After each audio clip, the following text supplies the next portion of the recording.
Hey guys, what's going on? Welcome again to my podcast, Snacks Thoughts. I say again, welcome to my podcast, Snacks Thoughts. And what is my thought on this Friday? Well, guys, my thought on this Friday is the artificial womb, artificial sperm, and men now being able to give birth. So I guess this one I would probably call it this episode, Men Now Able to Give Birth. And for those of you that may not have heard of it, I'm quite sure you're probably curious, like I was. It's like, wait a minute, how is this going to happen? I'd heard about the artificial womb and how they're using it to give birth to babies. And they've also created, obviously, synthetic sperm that they're using in these I guess in these embryos, whatever like that, and they're testing it and creating new life forms. Well, now technology and science has come to the point where they are able to make it where men can have babies naturally. Now they can either do it via natural birth or either by C-section. Now, obviously, I'm quite sure you're probably asking, like, wait a minute, how is this possible? And let me put this disclaimer out here. This is not meant to offend anyone that may be from the LGBTQ community, lesbian, gay, or transgender. And it's not meant at all. I'm just merely giving information, and an update on something that I have learned and putting it out. I'm quite sure people would find it interesting.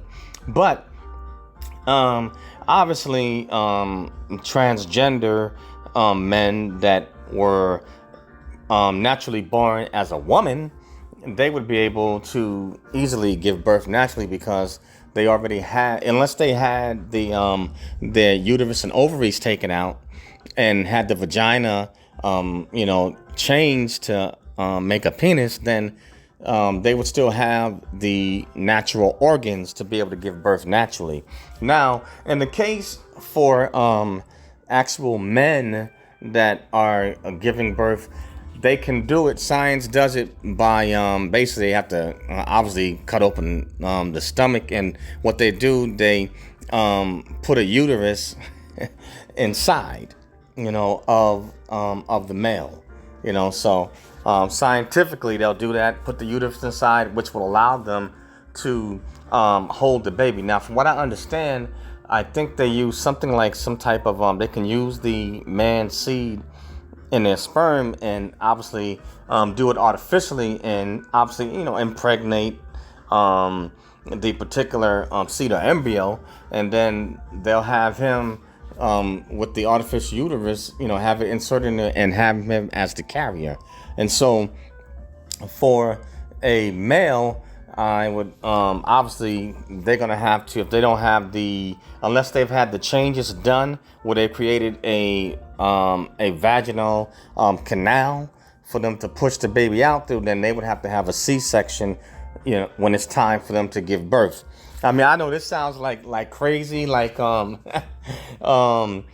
Star Wars or Star Trek type of stuff, but this is where we're at, and I found it kind of interesting that one of the in one of the articles I read in the episode that I watched the episode on YouTube about this transgender male that gave birth, and the transgender male, which they were naturally born a female, acronym would be AFAB. Those that are naturally born a female, and for those that are naturally born males would be AMAB.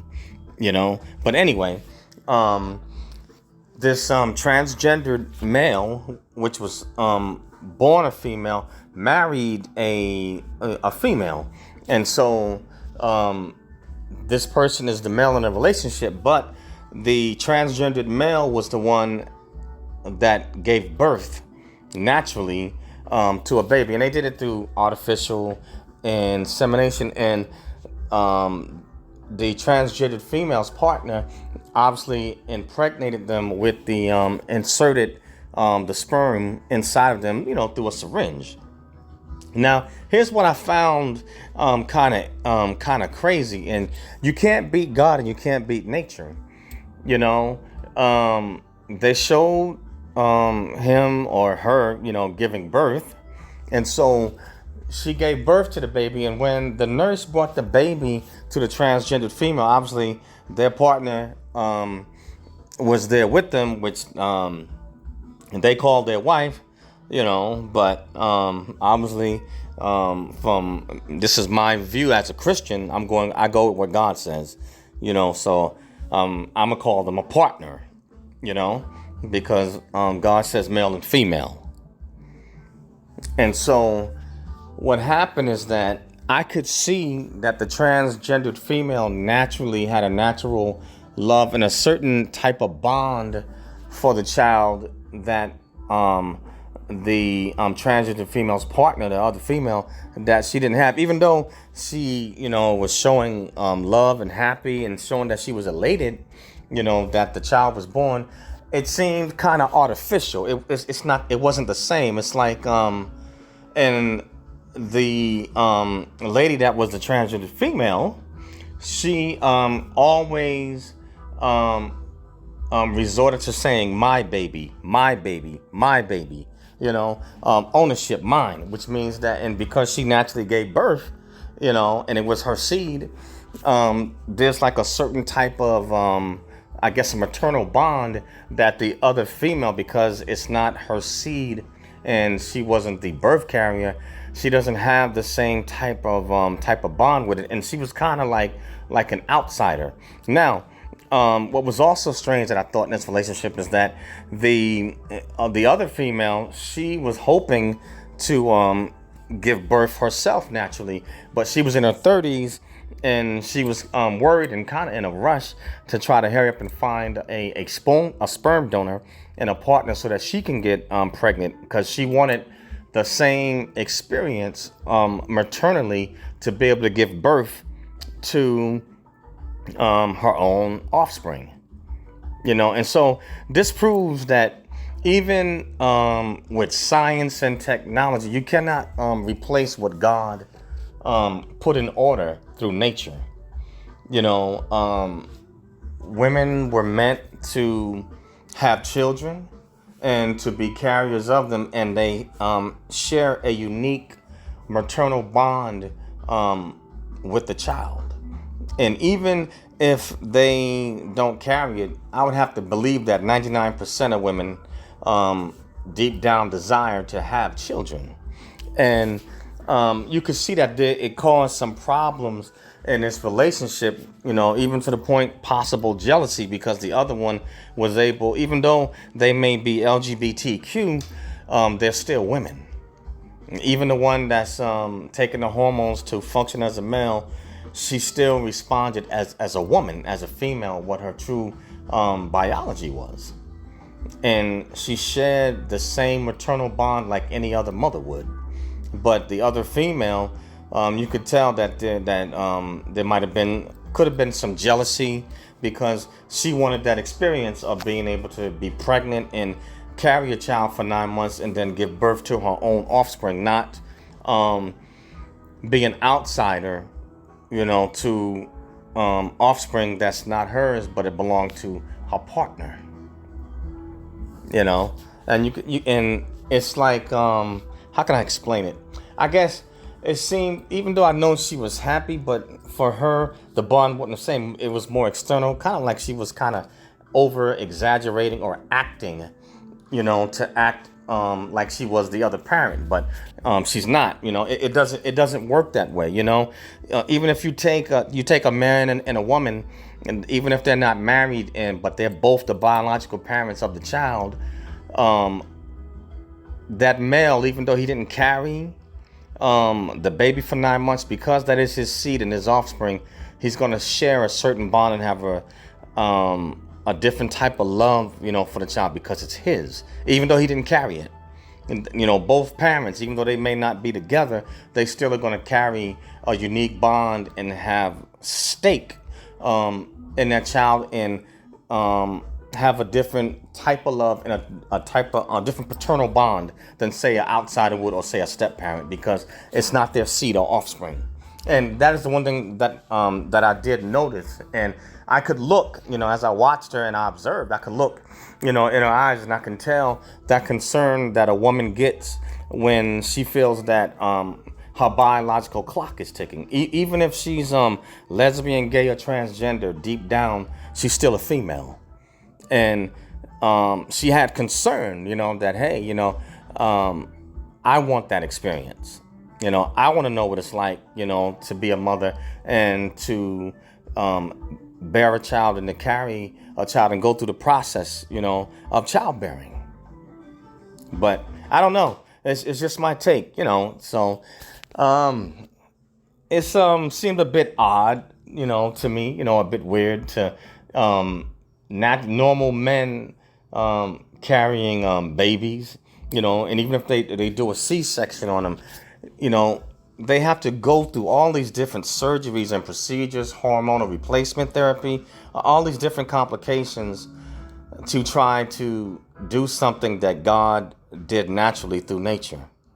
And so what I find with a lot of these same-sex couples that seek to, one decides to be the other sex that they were not born to be, it's like, well, why didn't you get married to the opposite sex if you're going to do that? If you're going to have, say, two females and one is going to change herself to a man, well, then why wouldn't the other female marry a man? And the same thing for the guys. If you're going through all the hormone replacement therapy, the surgeries to be a female, to be with another guy, but then one decides to go through all these surgeries, hormone replacement therapy to be a woman, well, then why wouldn't the other guy that's supposed to be, that remains, I guess, the heterosexual guy in a relationship or the man in a relationship, why not marry a woman? Because basically the other partner is going through all these surgeries to change themselves to be the opposite sex. And so you're basically trying to be an opposite sex couple in a sense. That's basically what you're trying to do. So why not go and get the real thing? But I mean, hey, this is no knock against LGBTQ. This is just my thoughts, on it, but I look and then there's a lot of psychological complications that come with these type of surgeries, hormone replacement therapies, and even doing things that go against nature. You can tell that these individuals are bothered by their consciences deep down, and they have to have psychological counseling, to be able to deal with this. And obviously some of the parents were disappointed because they was like, well, I birthed you naturally, why can't you be, what you are, where God made you to be, even though they may say they agree with it, but there was still some disappointment, with the mother. She had a disappointed look in her eyes with her son carrying, a baby, and she didn't look too pleased about it, but she kind of played along with it. But anyway, I'm dragging on too long, but I'll put the article in the description, in this podcast, and you can check it out for yourself. But no matter how much human beings through science or technology try to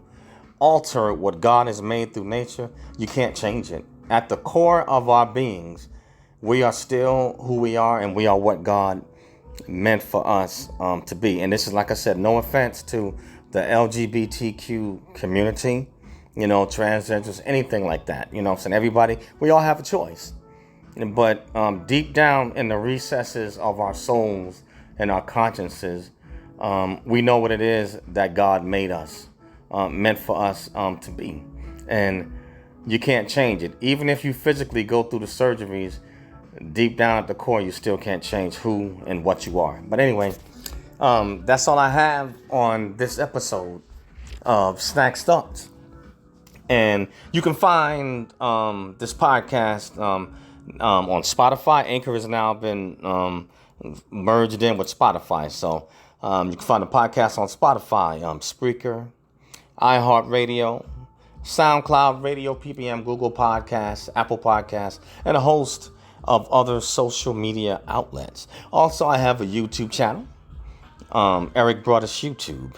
So please subscribe to Eric Brothers YouTube and Snack Thoughts. On my YouTube channel, I deal with everything from philosophical topics, how to succeed in the military, and just other topics, as well. So I keep it pretty open and diverse, but the core, I keep my military content going because that's originally what the channel was founded on. But I have a host of other topics on there as well. Yes. And I normally push my podcast episodes up on my YouTube channel as well. So please subscribe to Snacks Thoughts. And also subscribe to my YouTube channel, Eric Brothers YouTube. And lastly, I'm teaching courses on Skillshare, how to succeed in the military, cultural diversity, leadership, and a host of other topics. So I'd love to have you in the class. I'll leave the link in the description. But that's all I have, guys. Thank you for taking the time to listen. Snacks Thoughts, SNAKZTHOUGHTS, Snacks Thoughts. And my YouTube channel, Eric Brothers YouTube. Push it out, share it, guys. Catch you on the next one. Be safe on this weekend, all right, guys? Peace out.